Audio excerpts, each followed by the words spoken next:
दादा, कर्जमाफीचा मुद्दा विरोधकांनी उचलून धरलेला आहे. कर्जमाफी जर लवकरात लवकर घोषणा केली नाही तर आम्ही मोठं आंदोलन राज्यात उभारू असं म्हणतो. यामध्ये आम्ही कधीच कर्जमाफीपासून बाजूला गेलो नाही. आमच्या जाहीरनाम्यामध्ये होतं महायुतीच्या, आम्ही त्याच्याशी स्टिकअप आहोत. फक्त आम्ही एक कमिटी केलेली आहे, कारण उद्याच्याला साधारण एखादा निर्णय घ्यायचा म्हटलं तर त्याची अंमलबजावणी करत असताना आर्थिक पण सगळ्या बाबी तपासाव्या लागतात. मग तुम्ही म्हणाल मग निवडणुकीच्या आधी तुम्ही तपासत नव्हत्या का? निवडणुकीच्या काळामध्ये पत्रकार मित्रांनो, अनेक राजकीय पक्ष वेगवेगळ्या पद्धतीनं घोषणा करतात. आम्ही शेतकऱ्यांच्या बाजूचेच आहोत. आम्ही शेतकऱ्यांना कर्जमाफी देणार नाही असं कधीही म्हटलेलं नाही. योग्य वेळ आल्यानंतर आमची ती कमिटी आहे, ती कमिटी त्याच्याबद्दलची माहिती त्या बाबतीमध्ये देईल आणि साधारण आमचा बाकीचा पण जबाबदारी आहे, राज्य चालवण्याची जबाबदारी आहे. आम्ही आता एक प्रकारे शेतकऱ्यांना पण मला वाटतं केंद्राचे आणि राज्याचे मिळून 12,000 रुपये वर्षाला देतो. आम्ही 3, 5, 7.5 हॉर्सपॉवरची माफी केली, त्याला 20,000 कोटी रुपये राज्य सरकारच्या तिजोरीतनं आपण महावितरणला भरतो. तो एक फक्त ते जे इलेक्ट्रिक पंप चालवतात त्या शेतकऱ्यांना त्याचा बेनिफिट मिळतो. आज आम्ही आमच्या लाडक्या बहिणींना 1,500 रुपये महिना देतो. त्याच्यात पण आमच्या गरीब शेतकऱ्यांच्या घरातल्या महिला ज्या येतात त्यांना पण ते पैसे मिळतात.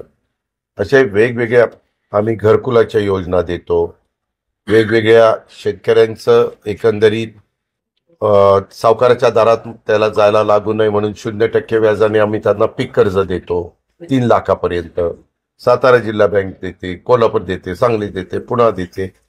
अशा पद्धतीनं आपण करतो आणि त्याच्यातून एक प्रकारे हा पूर्वी तर शेतकऱ्यांना सावकाराच्या दारात जावं लागायचं. आता शेतकरी 0% व्याजाने फक्त घेतलेलं कर्ज त्यांनी वेळेत फेडलं पाहिजे.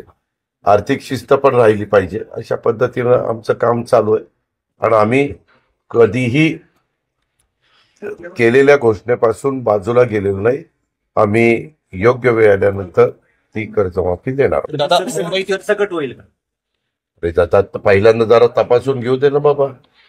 मी समिती केली की नाही? समिती केल्यानंतर ते आम्हाला सांगतील ना कुठल्या घटकाला द्यायचं, मग अल्प का अत्यल्प का किती एकराच्या आतल्या वगैरे हे सगळं ते घेऊन तपासून लहान शेतकऱ्याला मदत करण्याची भूमिका आणि सर्वच प्रकारच्या शेतकऱ्यांना चांगला भाव त्यांच्या पिकांना, त्यांचं एकंदरीत जे काही योजना असतात त्या योजना त्यांच्यापर्यंत पोहोचवण्याचा असा सगळा आमचा प्रयत्न आहे. ऊस काय चोरीचा प्रश्न तुम्ही मगाशी कुठे झाली ती दाखवा ना. त्यामध्ये असं काही बर पश्चिम बंगालमध्ये ममता बॅनर्जी जिंकल्या तेव्हा वोट चोरी झाली नाही. पंजाब आलं ताब्यात आपच्या, 2दा माग आमचं दिल्ली आलं, कलकत्ता आलं, कर्नाटक आलं, आंध्र प्रदेश आलं, तिकडं तेलंगणा आलं, तामिळनाडू आलं. तिथं काही नाही. जर इकडं काही झालं की लगेच वोट चोरी आहे. अरे वा दादा, पृथ्वीराज चव्हाण आणि हा पूर्ण निवडणूक आयोगाला स्वायत्तता दिलेली. त्यांच्या अखत्यारीतला प्रश्न आहे. जे कुणाच्या असेल त्यांनी निवडणूक आयोगाकडे तक्रार करावी, निवडणूक आयोग तपासेल आणि अंतिम निर्णय घेईल.